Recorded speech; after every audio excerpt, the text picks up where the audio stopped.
Hello friends, welcome to Sri kids TV. Tamil கதைகள். கர்வம் கொண்ட காக்கை. ஒரு காட்டுக்குள்ள ஒரு காக்கா கூட்டம் இருந்ததாம். அதுல ராமுன்ற காகை மட்டும் எப்பயும் தனியா தான் இருக்குமா.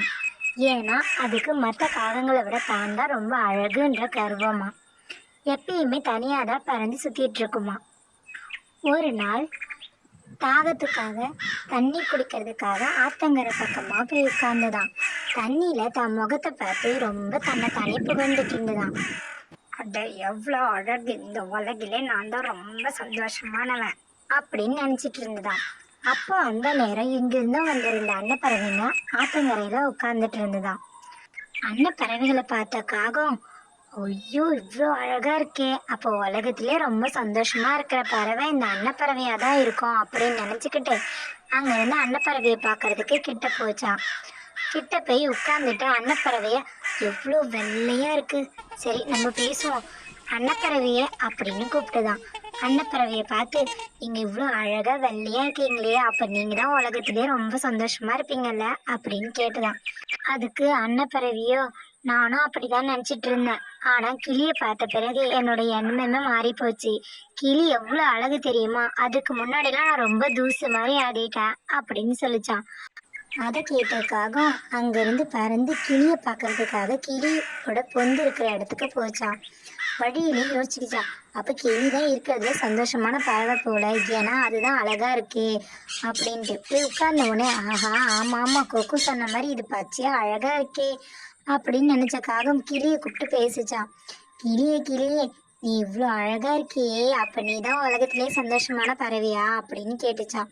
அதை கேட்ட கிளி, நீ வேறப்பா, நானும் அப்படிதான் நினைச்சிட்டு இருந்தேன், ஆனா காட்டுக்குள்ள இருக்க மயிலை பார்த்த பிறகு என் எண்ணம் முழுசா மறைஞ்சு போச்சு.